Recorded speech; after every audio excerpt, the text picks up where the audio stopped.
Olá, eu sou a Adriana Nalesso. Estamos de volta com o podcast Em Debate da Federa RJ. Está comigo aqui o professor Fernando Faleiros para a gente conversar um pouquinho e entender bem, né, como é que funciona essa questão da saúde mental. Porque é isso, gente. A mente controla todo o nosso corpo. Se a nossa mente não vai bem, o nosso corpo adoece. Então, a gente tem muito orgulho de ter aqui o nosso professor Fernando Faleiros. Ele é doutor em psicologia pela Universidade Católica Dom Bosco, atua há mais de 20 anos no ensino superior e atualmente é professor adjunto da Universidade Federal Fluminense no Departamento de Psicologia de Volta Redonda, aqui no estado do Rio de Janeiro. Ele também desenvolve pesquisas sobre saúde do trabalhador e ambiente de trabalho, com destaque para o estudo ambiente de trabalho e riscos à saúde mental de bancárias e bancários do Sul Fluminense, que analisou mais de 650 bancárias e bancários e identificou altos índices de pressão, estresse, esgotamento profissional, falta de reconhecimento no setor bancário, além dos impactos das condições de trabalho na saúde mental da categoria.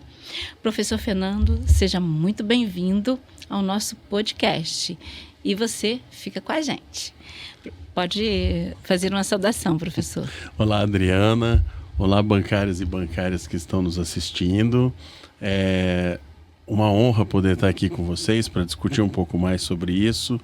Falar não só da pesquisa, mas como dessa realidade que tem afligido praticamente todas as classes de trabalhadores e os bancários com algumas particularidades pelo tipo de trabalho que eles desenvolvem. Então vamos conversar a respeito.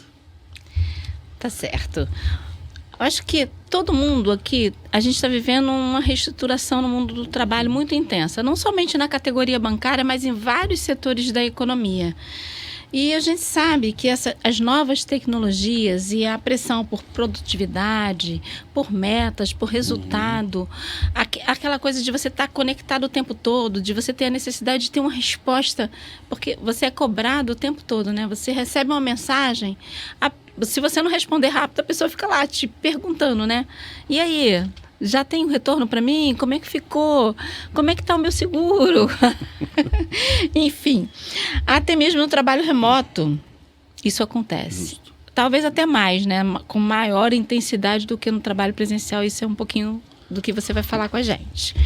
Mas, quando a gente fala da categoria bancária, isso fica mais evidente. O setor financeiro é um dos que mais adoece trabalhadores no Brasil, com altos índices de ansiedade. Tem diversas pesquisas no Brasil. Tem essa pesquisa super importante aqui no Rio de Janeiro, que o senhor, na verdade, coordenou toda essa pesquisa, mas a gente tem pesquisa em outras regiões do Brasil, como na região sul, enfim. Em São Paulo, pela Unicamp, a gente tem o tempo todo tentado buscar subsídios para ter de verdade a informação e negociar, em mesa de negociação, melhores condições de trabalho, porque eu acho que é isso que a gente quer, né? A gente não quer que o trabalhador adoeça no seu ambiente de trabalho, porque trabalho não pode estar vinculado ao adoecimento, né? Por isso, essa conversa é tão necessária, mas, e para começar, eu queria que você explicasse um pouco o que é saúde mental no trabalho, e por que esse tema se tornou tão urgente atualmente? Maravilha. Vamos lá, Adriana. É difícil a gente falar do que é a saúde mental no trabalho, porque ela é uma questão multifatorial, né? E grande parte dos desafios para que a gente faça enfrentamentos a essa pauta vem dessa realidade, né? Diferente da gente, por exemplo, num momento de lazer, tá jogando futebol, um vôlei, você torce um tornozelo, você sabe o que é, onde está localizado o seu problema, você vai atrás muito provavelmente de um ortopedista, de um pronto atendimento para aquilo. Quando a gente fala de saúde mental, a gente está falando de muitas coisas para que isso chegue até ali, né? Como você disse na apresentação, hoje, para além de tudo, que a atividade, a forma como é organizada a atividade bancária, vamos fazer esse recorte aqui, quando precisar, a gente traz questões de outras categorias, né?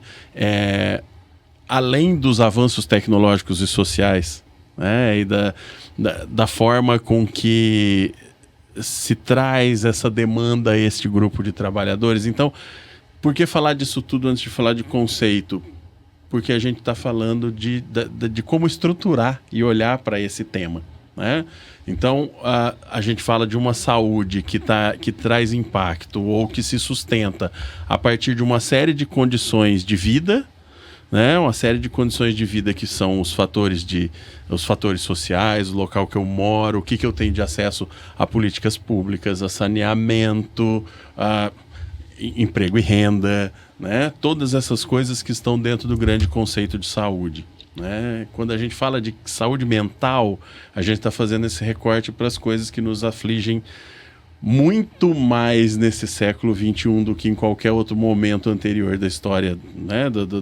No nosso caso aqui, da história do trabalho que a gente está falando, como você bem disse, né? Começa, por exemplo, um primeiro grande quadro, a ansiedade. Então a gente tem aqueles 3 quadros mais tradicionais para os quais a gente olha para falar desses impactos e desses agravos à saúde psicológica, psíquica. Diferentes autores vão tratar de diferentes formas esse tema. Então a gente tem o trio, né, inicial, que é ansiedade, estresse e depressão. Só que depois a gente tem uma série de impactos disso, porque como a gente falou, se a saúde ela é integral, a gente não pode olhar para a saúde mental descolada disso. Então tem impactos da realidade da pessoa, tem impactos da realidade do trabalho sobre a realidade geral dessa pessoa, das relações que ali se formam.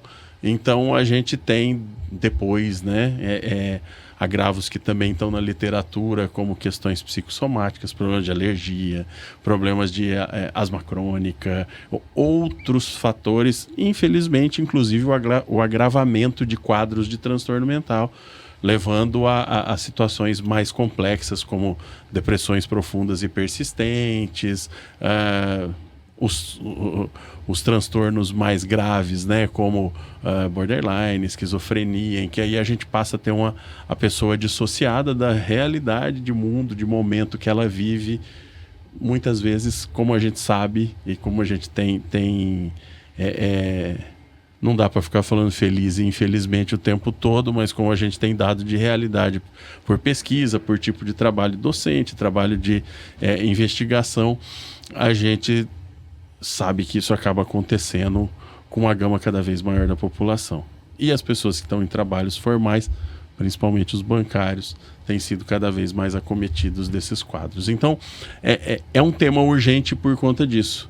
Ele toma frente por conta dessa reorganização, da forma como a sociedade se reorganiza, como o trabalho vem se reorganizando, como a gestão do trabalho bancário vem olhando para esse espaço de desenvolvimento de atividades profissionais e como os trabalhadores sofrem a partir de toda essa conjuntura que impacta eles no seu dia a dia.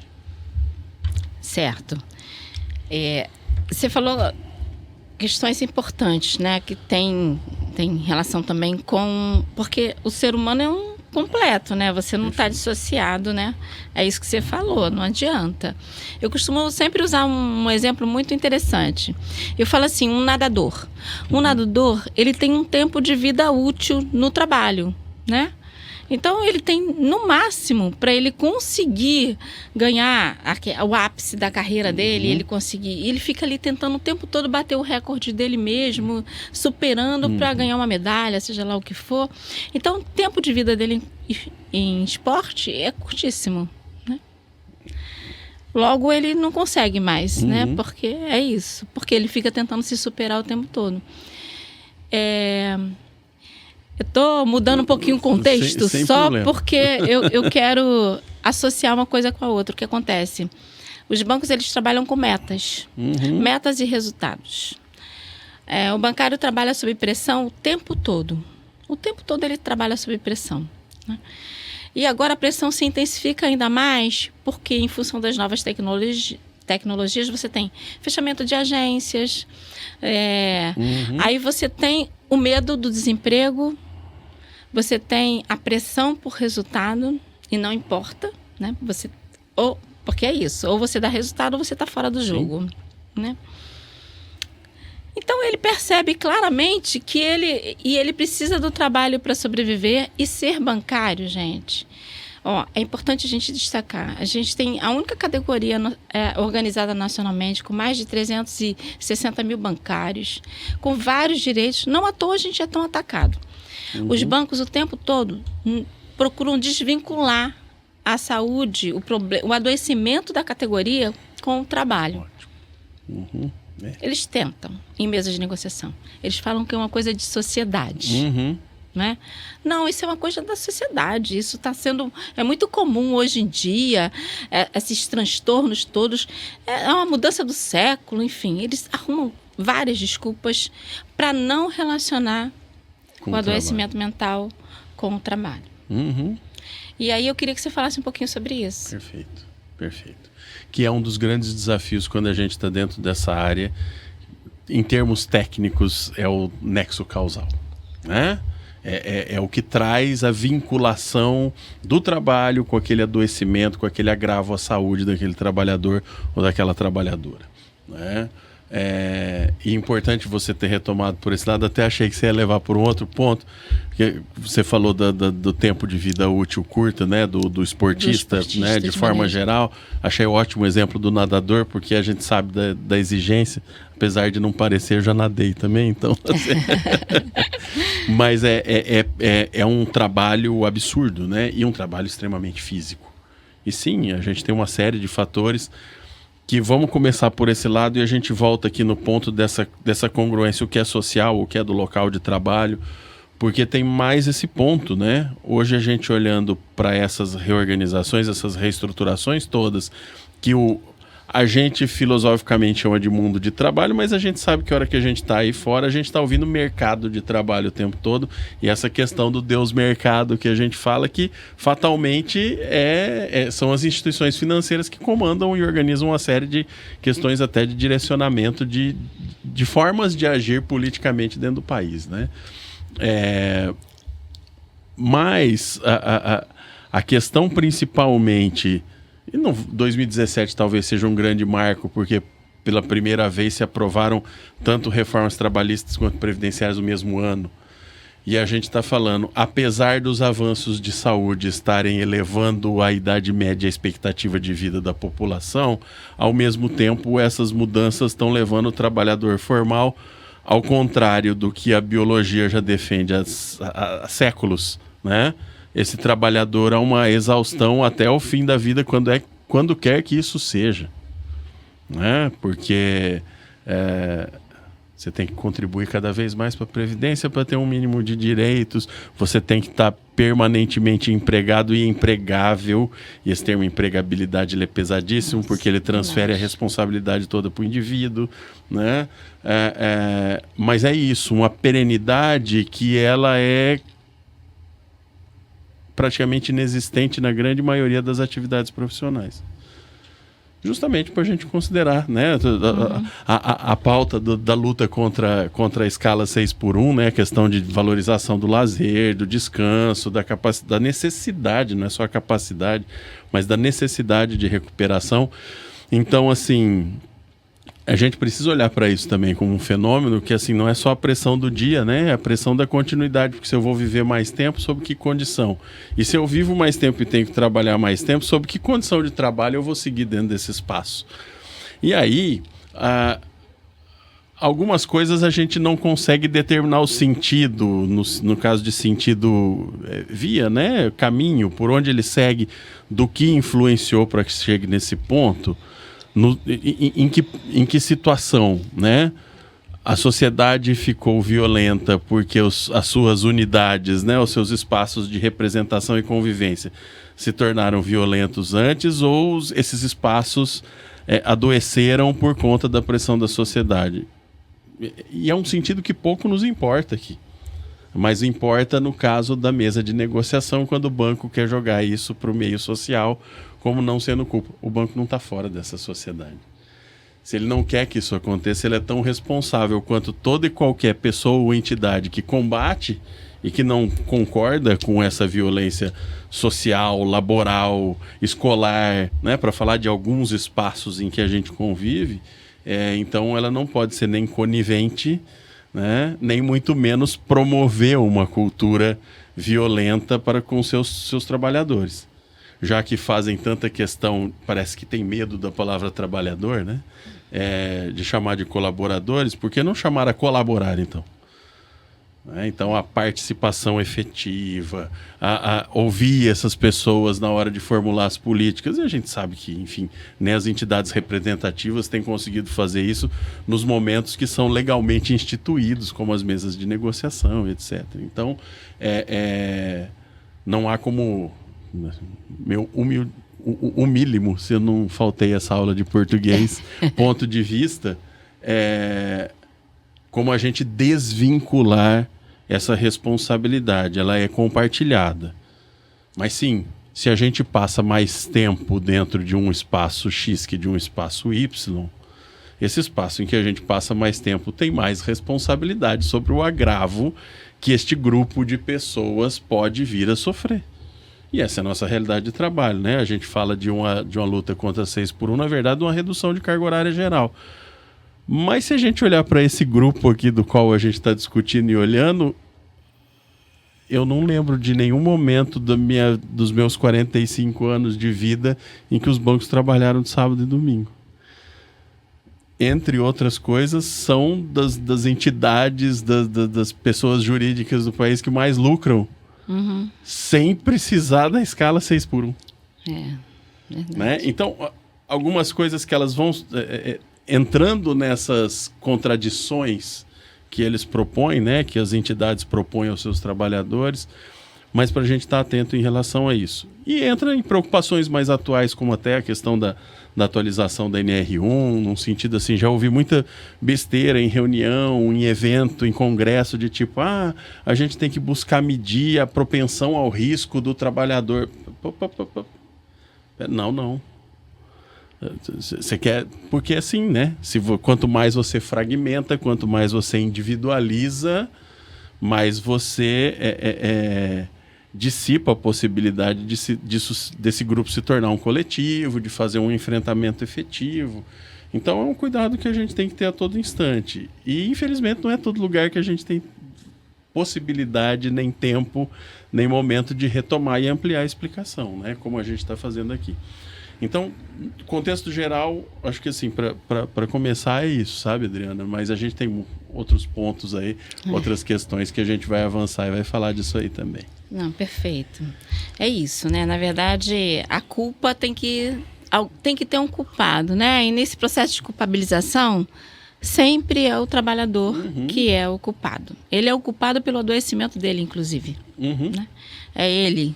Ele que não foi capaz, por exemplo, de bater a meta, então ele perdeu o emprego e ele se sente culpado, sabe, professor? Porque é impressionante, gente.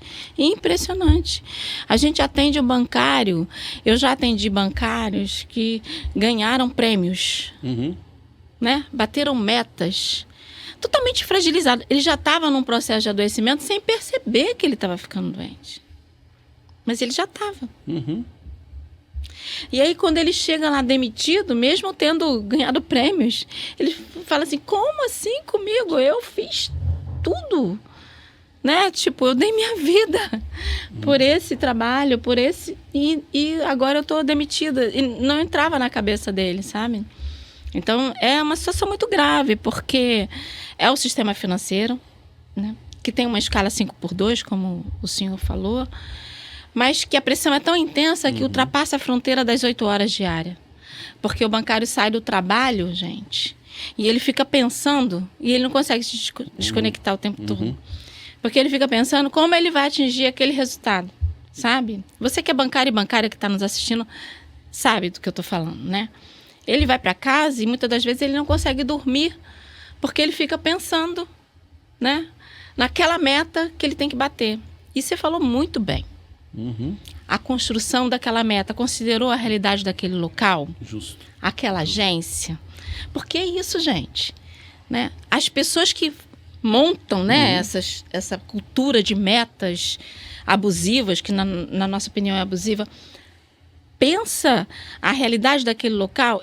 Nós já convidamos, inclusive, né, representantes do outro lado da mesa para vir andar com a gente, sabe?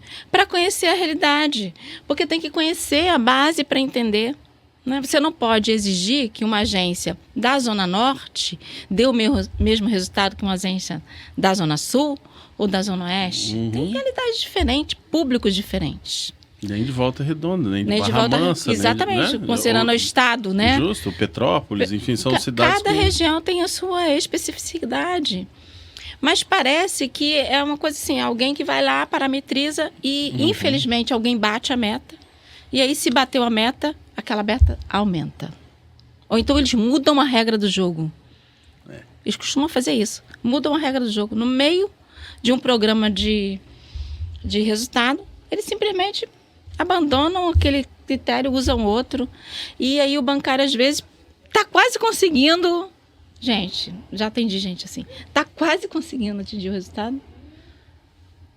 Aí muda a regra do jogo, ele volta. Ele anda para trás. Então, ele trabalha sob pressão o tempo todo, com medo de perder o emprego e não consegue se desconectar. E aí eu queria falar sobre isso, porque a gente tem na nossa convenção coletiva o direito à desconexão, mas ter na convenção coletiva é no papel. Você tem lá o direito à desconexão. Entre trazer aquilo para a realidade pessoal de cada indivíduo é muito difícil. Então, eu queria que você falasse um pouquinho também sobre esse trabalho que muitos bancários agora realizam, que é o trabalho remotamente, né? Remoto. Ótimo. Em casa. Porque parece que ele não está à toa, né? E não está. E não né? tá. Acho que a gente que passou pelo período da pandemia, né? E precisou trabalhar remotamente, a gente entendeu minimamente o tamanho do desafio que é você se desconectar quando você está dentro do seu espaço de vida. Né?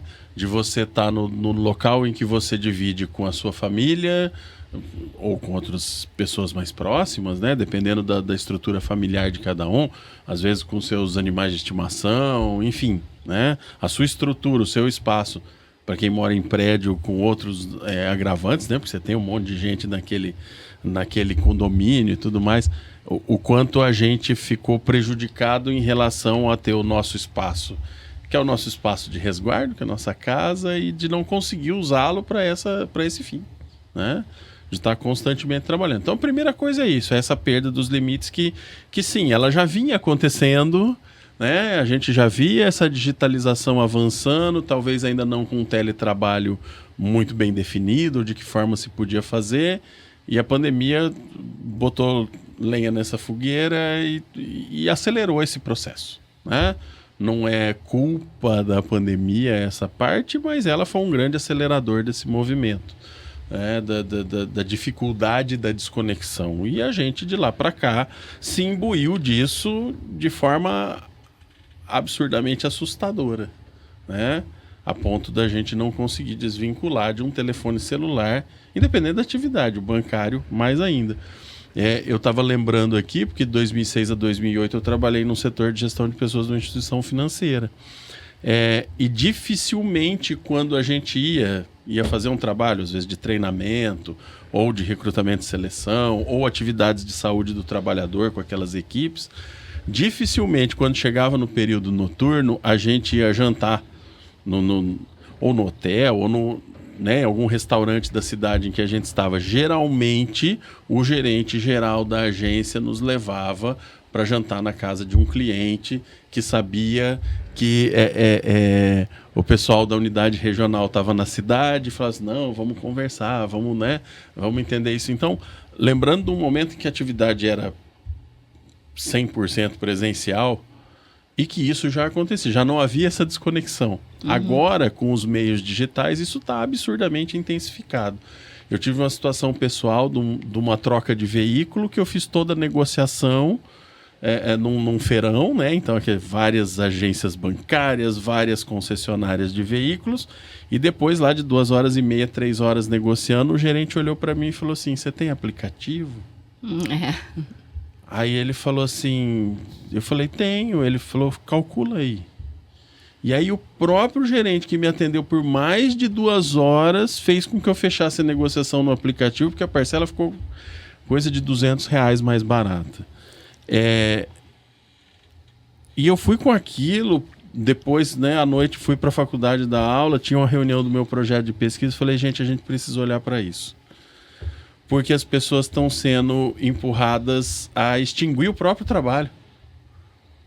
E a gente está vendo isso, né? Nesse período que eu estou aqui no estado do Rio, só na região ali, Médio Paraíba e Centro-Sul, né? Que é a área de ação do sindicato com quem a nossa unidade da UF tem parceria. Se não me falha a memória, acho que foram 13 ou 14 agências que fecharam nesse período. Cerca de 150 postos de trabalho. Sem aviso prévio, sem necessariamente uma redistribuição desses trabalhadores, fechamento não só das agências como dos postos, e que traz impactos inclusive para esse espaço que a gente está debatendo aqui, né? Porque imagino que a gente vai chegar nesse ponto que a gente precisa repensar em alguns pontos a própria atividade sindical, né? Porque os piquetes tradicionais, o fechamento das agências, é muito provável que tenham bancos que estejam agradecendo que essas coisas aconteçam, porque é um dia menos que ele precisa ligar um computador, ele precisa que um trabalhador se desloque. Então, como fica a cabeça desse trabalhador? Em pandareco. A tendência a pessoa se desorganizar por isso, por estas imposições do banco, é absurda. A gente vê relatos em pesquisas, porque a nossa pesquisa agora recentemente, isso dá para falar felizmente, né? Foi publicado, veio ao ar o artigo, né, que a gente preparou da pesquisa, e a gente, para montar esse artigo, a gente conseguiu localizar e utilizar 16 estudos anteriores com bancários no Brasil, né? Além dos estados que você citou, tinha pessoal do Espírito Santo, de Goiás, Distrito Federal, então assim, vários e vários estados e diferentes frentes de atuação, todas dentro desse caminho, né? Pressão, a forma com que o trabalho se organiza, e aí relatos, por exemplo, pessoas que têm as suas contas migradas para agências digitais, e se como por exemplo, dia 25 de maio, tinha uma citação lá num artigo. Num dia 25 de maio, resolveram migrar contas de uma agência física para uma agência digital, e aquilo saiu do sistema de produção desses trabalhadores, que trabalharam 25 dias de um mês para produzir, e eles foram durante 5 dias cobrados pelo que eles já haviam produzido e que não estava mais no sistema para eles. Outros que tinham metas de 20 unidades de um determinado produto, no dia 15 já tinham produzido 19 unidades, quando chegavam no dia 16 para trabalhar, ligavam o sistema, a meta estava redesenhada. Então passava de 20 para 30. Então, assim, quando você não tem a possibilidade de planejar, ainda que o banco fale que a questão da pressão é social, não, isso é uma pressão institucional pela forma como você organiza. Para quem vai ver eu fazendo as aspas. Para quem não está vendo, eu vou falar assim, é um organiza irônico. Porque isso não é uma forma organizada de atuar de forma a pressionar esse trabalhador. Mas não é a forma do que a gente diz na literatura científica de um trabalho organizado, porque ele não é feito para proteger a saúde desse trabalhador. Ele é feito para acabar com esse trabalhador como recurso, né? E é aquela crítica que a gente, dentro da psicologia do trabalho, dentro de outras áreas de análise das formas de gestão e das formas de trabalho, da saúde, a própria saúde do trabalhador, a crítica em relação à visão de recursos humanos, mas isso é utilizar o trabalhador exclusivamente como recurso humano. Eu te espremo, eu te uso até a tua última unidade de energia e eu não vou te descartar. Também não vou te dar apoio para o que você precisar de apoio. Eu não vou te dar condição de recuperação. Se você aguentar, você continua. Sobre que condições? As mesmas que estão aí desenhadas. Então, isso a gente tem visto com recorrência. Então, não é possível que um grupo de... Não são só 16, né? Porque só no nosso trabalho foram 8 autores. Então, assim, para a gente conseguir a importância do coletivo, né? Mas, em média, 4 autores por trabalho. Se a gente está falando aí de pelo menos 60 pesquisadores, não é possível que a gente esteja falando de 60 pesquisadores enxergando tão diferente assim dos bancos. Não, nós estamos enxergando diferente. E nós estamos enxergando de diferentes formas de fazer pesquisa e intervenção, com diferentes metodologias, uma linearidade, uma mesma forma de agir sobre esses trabalhadores. Então isso não está terceirizado, isso é da própria forma com que os bancos propõem a relação com seus... Aqui eu vou mudar a terminologia para deixar claro como a gente enxerga que eles enxergam essa relação com os seus funcionários, com os seus empregados, não trabalhadores. Nem muito menos colaboradores, como eles querem defender. Perfeito. Você falou uma coisa muito importante, que é essa questão dos bancos tentarem descaracterizar o adoecimento, e mostrou exatamente o que a pesquisa revela, né?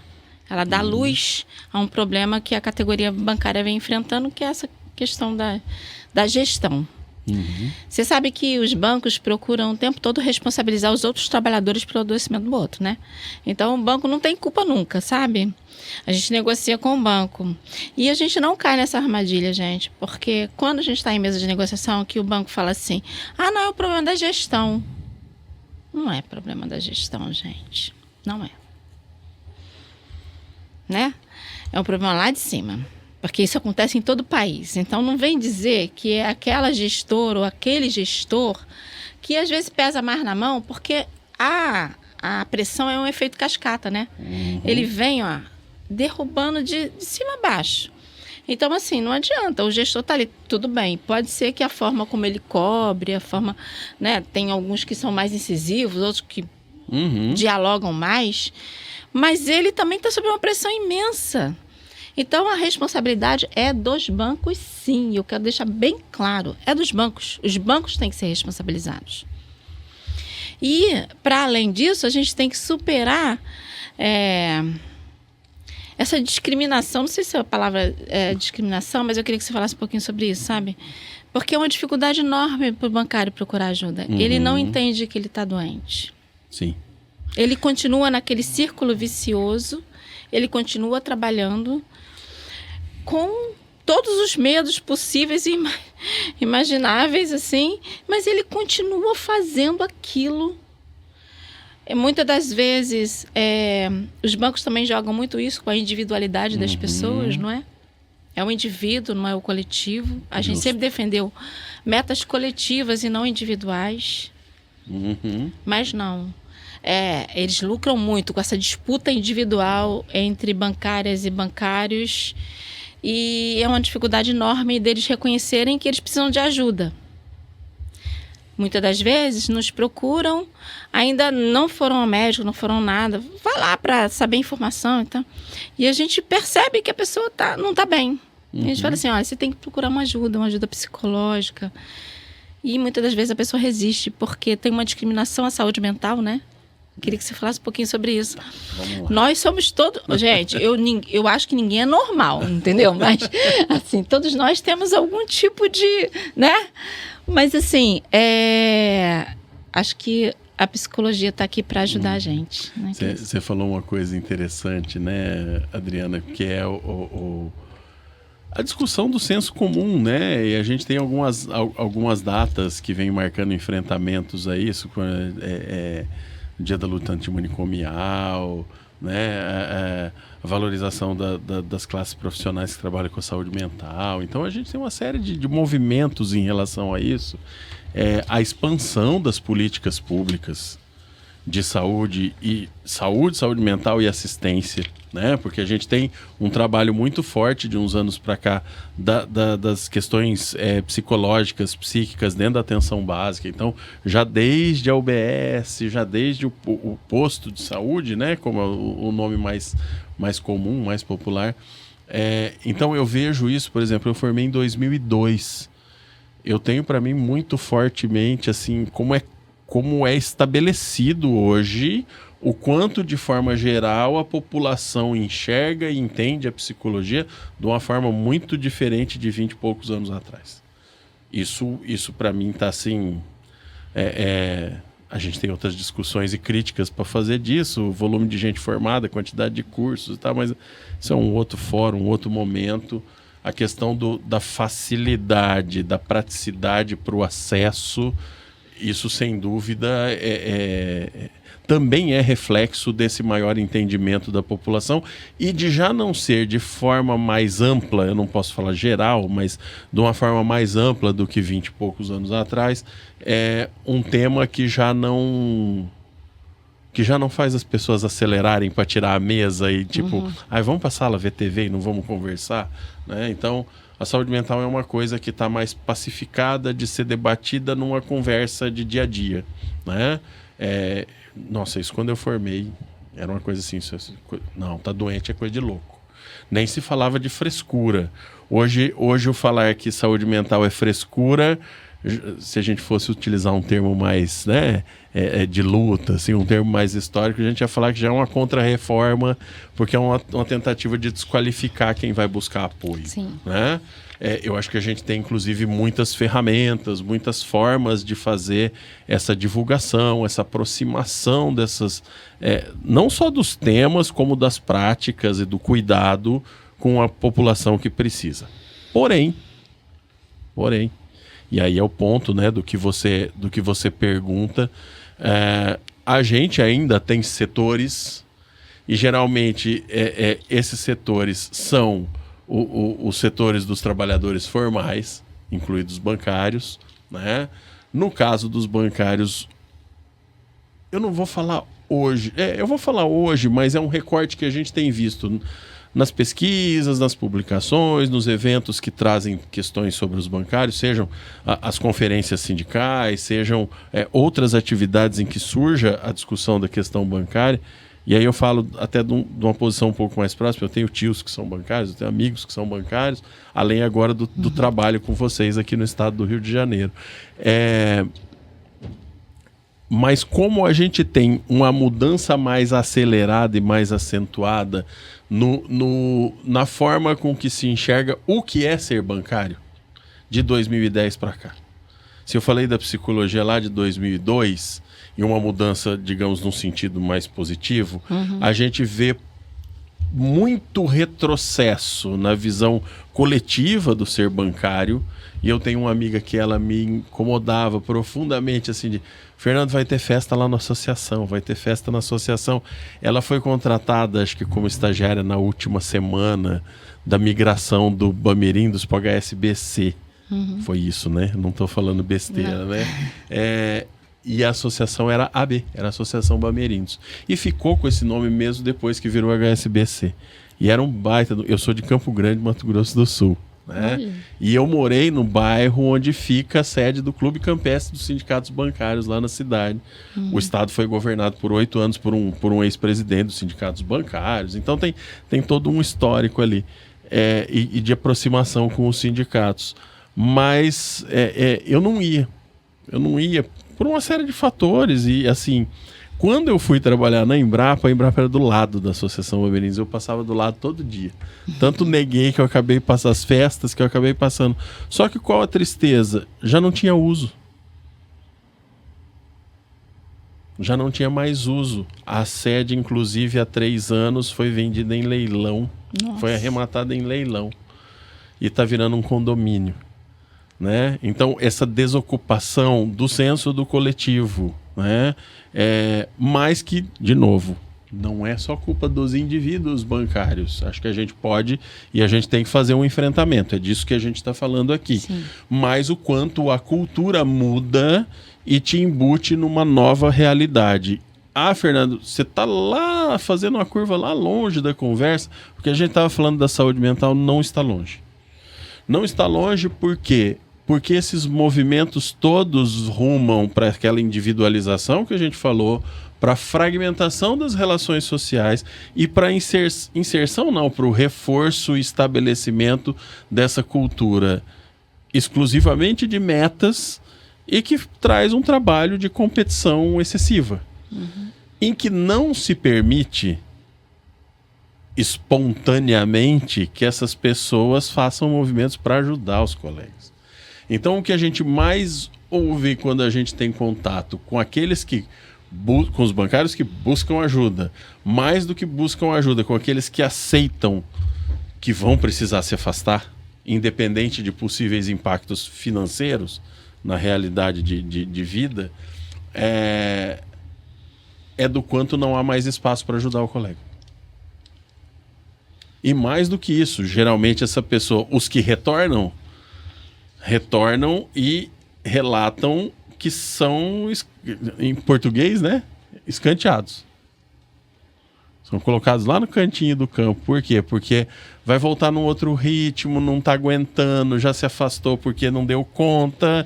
E aí essa pessoa vai atrapalhar a minha meta, vai para o gerente geral, vai atrapalhar a meta da agência, para a região vai atrapalhar a meta. Então vira um estorvo esse retorno. Então, cuidados que a gente tem que tomar, porque o sistema está todo voltado a isso. A competição, ao afastamento entre os pares, né? Entre os colegas de trabalho, e a não valorizar a questão do coletivo. E com isso você tem uma série de agravos de saúde que trazem impacto à saúde mental e a outras perspectivas da vida desses trabalhadores. Tá? Nós somos sozinhos, não é isso? Um precisa do outro, gente, desde o dia que a gente nasce até o dia que a gente morre. Pense, né? Quando a gente nasce, alguém acolhe a gente. Sim. E quando a gente morre, a gente precisa de levar, que alguém nos leve, né? Para a nossa despedida final, vamos dizer assim, desse mundo. Então, ninguém está sozinho. É importante essa questão da coletividade, né? Da solidariedade. E acho que a gente perdeu um pouco isso no mundo do trabalho, sabe? Aquela questão da solidariedade, do respeito. Às vezes a gente não está bem, né? E a gente precisa de ajuda. Tem que reconhecer, não está bem, a gente precisa de ajuda. Mas às vezes não tem ninguém para estender a mão e isso é difícil, né? Bom, mas a gente está falando de saúde e saúde é pauta de negociação. Agora a gente vai ter a gente vai ter a nossa conferência estadual e nacional e a gente está organizando a pauta de reivindicações e saúde está sempre lá, porque esse olhar é muito importante, porque é isso, né? A vida além do trabalho, né? Justo. A vida além do trabalho e a saúde é muito importante. E a gente já está caminhando para o final, mas aí queria te fazer uma pergunta. Quais caminhos você acredita que são fundamentais para a gente construir ambientes de trabalho mais saudáveis? Tá. Não sei se você tem essa resposta não, mas a gente provoca. Não, mas vamos lá. Até para amarrar e fechar alguns pontos que talvez tenham ficado em aberto, né? Então, em parte, retomando o que a gente estava falando, a desconexão se torna mais difícil, porque se eu estou sozinho, eu vou ter que fazer a todo instante. E a todo instante é todo, né? Não tem pausa, não tem respiro, não tem... Né? Então, isso vira como a gente fala, né? É um exemplo estranho para o Brasil, porque é difícil ter neve, né? Tem pouquíssimos locais. É o efeito bola de neve que a gente chama, né? A coisa vai se amontoando. Se fala muito isso de juros também, que é uma temática super recorrente para bancos. Então esse ponto, Adriana, é um ponto assim de como a gente vai fazer. Na verdade, a gente tem que incidir, a gente tem que atuar sobre mudanças na estrutura e organização do trabalho. A gente só vai ter trabalho saudável quando o trabalho é pensado para ser saudável. Se o trabalho não é pensado para ser saudável, ainda que digam que sim, mas se cada vez mais pessoas adoecem, aí é um ponto importante, né? Até um destaque que, assim, não foi um susto, mas foi uma constatação muito impactante da pesquisa, né? Quando a gente teve contato ali com os dados durante as análises. 37% das pessoas que já tiveram algum atestado em mãos não apresentaram. Então, eu opto por continuar trabalhando adoecido, porque eu compreendo de alguma forma, e vejam como a cultura me impacta nesse sentido. O local que eu trabalho não vai me aceitar bem se eu apresentar um atestado. Então, eu prefiro seguir adoecido, que também já tem N evidências científicas de que, lógico, não faz bem. Você precisa de ajuda, você precisa de atenção, você precisa dar um jeito de recompor essa saúde, né? Então, é isso. Para a gente pensar ambientes saudáveis, a gente precisa pensar uma organização do trabalho, como você mesma disse em um dado momento, que pense nestas pessoas, não só nos resultados. Né? E eu acho interessante porque eu lembro que um dos primeiros livros, porque quando eu comecei minha trajetória docente eu dava aulas de psicologia, mas para cursos de administração. que a gente via lá nos livros do Chiavenato, do Drucker, né? Autores tradicionais da administração, assim, as empresas são as pessoas que nela operam. Bonito de escrever, né? Mas, assim, o dado de realidade na prática não é esse. São as pessoas que nela operam, os colaboradores. Como é que é agora? Eu ouvi um dia numa propaganda, acho que foi de um banco até, que a gente passou aqui próximo, que agora tem salinha de café na entrada. Como é que é? Associados. Estão tentando mudar, assim, mais uma vez o nome do trabalhador para não falar que é trabalhador. A que custo? Né?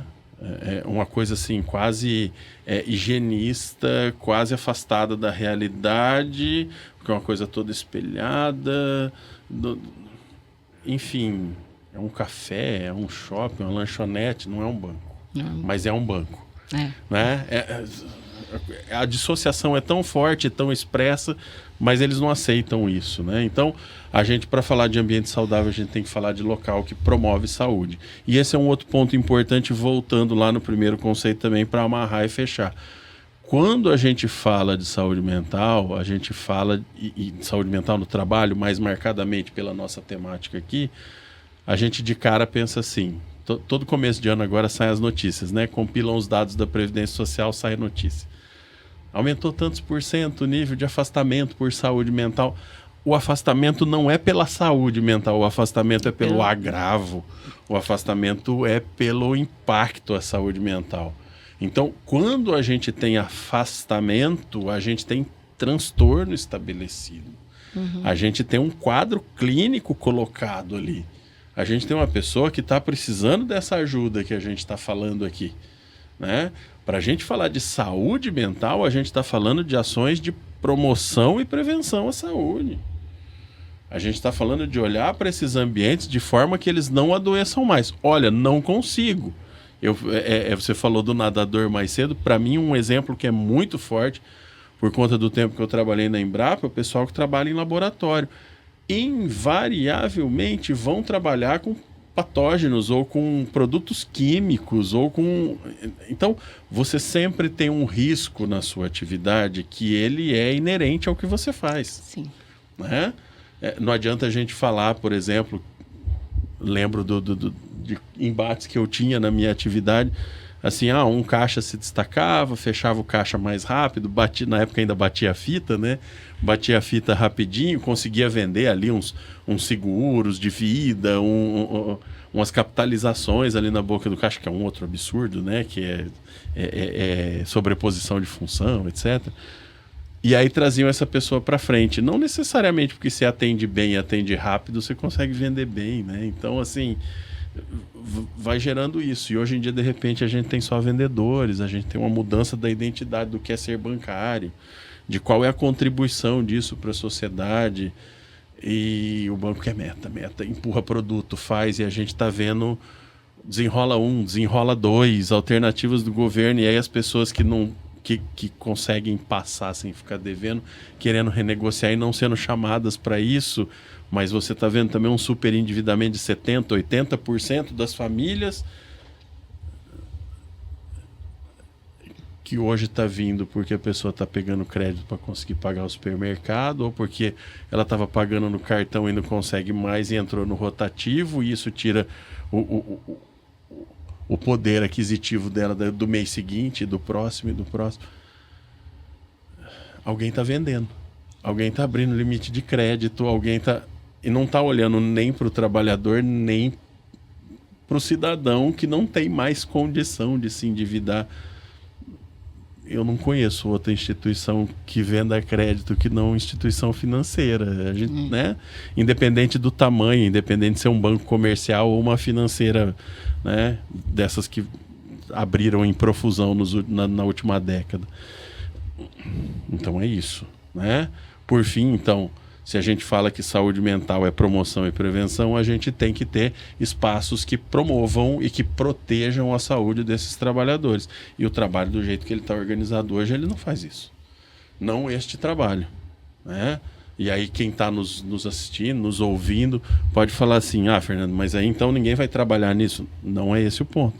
O ponto é olhar para modificar modificar isso. Se teve o problema da Lerdort e conseguiu, em parte, né, superar, porque hoje os afastamentos por transtorno mental são muito maiores que por Lerdort, por que a gente não consegue reorganizar isso de uma outra forma?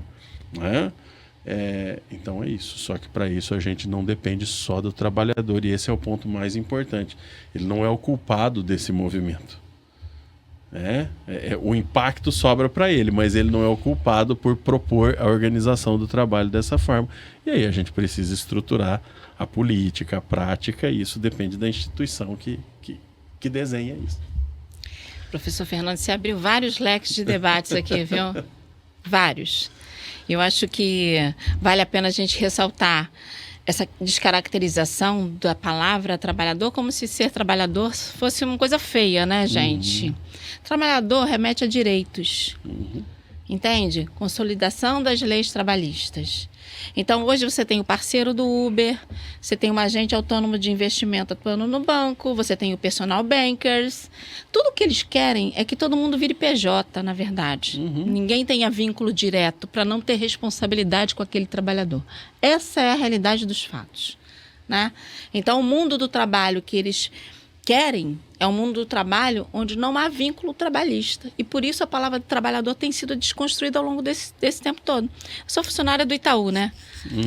Aí no Itaú, sabe como é que ele chama, gente? Só para você rir um pouquinho, gente. Ituber. Pode? Ituber. Gente, eu sempre falo, eu sou uma trabalhadora bancária, eu não sou Ituber. Tá? Só para começar, a gente começar a conversa, não é? Mas é isso, é uma descaracterização da palavra. Você falou também da oferta de crédito que tem causado endividamento às famílias. É fato, os dados estão aí. Mas tem um monte de fintechs, bancos digitais, que atuam como banco, ofertando crédito o tempo todo e que não são banco. Não são banco, nenhum deles é banco. Tem que regulamentar, tem que organizar, não é? Porque é isso. Toda hora você abre o aplicativo, tem lá uma oferta de crédito, Mercado Pago, PicPay. Gente, nada disso é banco, tá? Só para você saber. Não é banco, não. Tá atuando como banco, mas não é banco.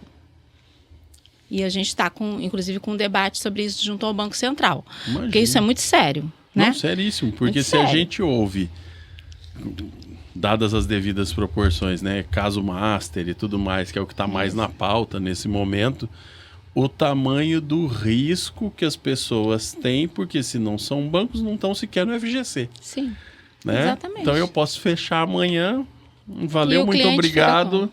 Alguém né? paga essa conta. Exato. E quem paga essa conta geralmente é o Estado. Exato. Para não colapsar o sistema financeiro, a gente conhece bem isso. Bom, mas a gente está acabando. Eu quero muito agradecer o professor Fernando Falleiros. A gente falou sobre várias coisas aqui, gente. Porque é isso, né? Nós vivemos numa sociedade e tudo que acontece nessa sociedade, de alguma forma, impacta a gente. Mas o que precisa ficar claro é que, para a gente ter um ambiente de trabalho saudável, é preciso que os bancos reconheçam que tem um problema. Sabe, professor Fernando? Porque, infelizmente, eles ainda não reconhecem que há um problema e que esse problema precisa ser corrigido para que a gente tenha um ambiente de trabalho na categoria saudável, para que a gente não tenha, porque a gente não quer que o trabalhador bancário adoeça no seu ambiente de trabalho, muito pelo contrário, né? A gente quer que ele tenha saúde plena, que ele possa escolher, inclusive, outras opções de vida, né? Mas com saúde. E o que a gente vê são demissões de bancários, doentes, tão fragilizados que não conseguem nem se recolocar no mercado de trabalho. Então, isso é uma realidade muito difícil, porque o sistema financeiro ele tem que ser cobrado por isso. Vou apresentar para vocês só alguns dados que são para a gente finalizar o nosso podcast. Os bancários estão entre as categorias com maior número de afastamentos pela Previdência Social. Afastamento mental. Esses dados são do Instituto Nacional de Seguridade Social, do INSS. Mostram que gerentes de bancos ocupam o 2º lugar e escriturários o 3º lugar no ranking de profissionais com mais pedidos de afastamento por transtornos mentais reconhecidos como doença ocupacional, entre 2012 e 2024. O Estado também está pagando a conta pelo adoecimento da categoria bancária. Quem deveria pagar são os bancos. Aqueles que estão adoecendo, mas o Estado está pagando. Porque quando vai para o INSS, quem paga a conta é quem? Todos nós que contribuímos para a Previdência. De acordo com dados do DIEESE, com base em informações da plataforma Smart Tab, produzida com registro do INSS, em 2024, as doenças mentais e comportamentais foram responsáveis por 55,9% dos afastamentos acidentários e 51,8% dos afastamentos previdenciários de bancárias e bancários em todo o país. Em segundo lugar, ficaram as doenças conhecidas como as lesões por esforço repetitivo ou distúrbio osteomusculares relacionadas ao trabalho, responsável por 20,3%. Você vê como é que caiu, né? Diferença enorme. Esse cenário não é fruto do acaso, gente. O adoecimento da categoria está diretamente ligado ao modelo de gestão imposto pelos bancos com metas abusivas. Ninguém consegue trabalhar sob pressão o tempo todo. Nenhum ser humano consegue conviver com a pressão por resultado o tempo todo. E sob ameaça de demissão. Isso é desumano, inclusive, né? É desumano. Com assédio moral, com sobrecarga de trabalho. Enquanto isso, gente, os bancos lucram bilhões. Quando a gente vê os resultados dos bancos, todos os anos eles superam o ano anterior. É impressionante. Todos os anos eles superam o ano anterior. Então, assim, a gente está falando de um tema que é importante, que é a saúde. Eu quero que você, bancário e bancária que está nos assistindo, você não está sozinho. Se você está se sentindo angustiado, se você está com problema, procure o seu sindicato. Lá você vai ter o suporte, você vai ter o apoio, você vai ter a orientação. E isso é muito importante. Porque, olha, a nossa saúde é o nosso bem mais precioso. Se a gente não cuida dela, não pense que o banco vai cuidar. O banco só vai sugar você cada vez mais. Então, lembra disso. Lembra de você. Você é importante. Você é importante para a sua família. Estou falando isso porque a gente vê até casos de suicídio, que eu acho um absurdo. Mas a gente vê gente se suicidando. Teve um caso em que o bancário amarrou uma corda no pescoço dentro da agência e se jogou. Ele só não morreu porque os outros colegas de trabalho foram lá socorrer ele. Esses são casos reais. Então, assim, a vida além do trabalho significa dizer que cuide da sua saúde, porque ela é o seu bem mais precioso. Então, é um tema pesado, mas ele é super importante e a gente está em pauta e a gente tem negociação esse ano. Quero pedir a você que você curta, compartilha, comenta, mostra para os amigos e vamos juntos, sim. Né, trabalhar para conquistar um ambiente de trabalho saudável, porque esse é o nosso objetivo. Quero chamar você a vir junto com a gente nessa luta e lembrar, curte, compartilha, comenta, tá bem? Muito obrigada, professor. De nada, boa sorte, bom trabalho a todos.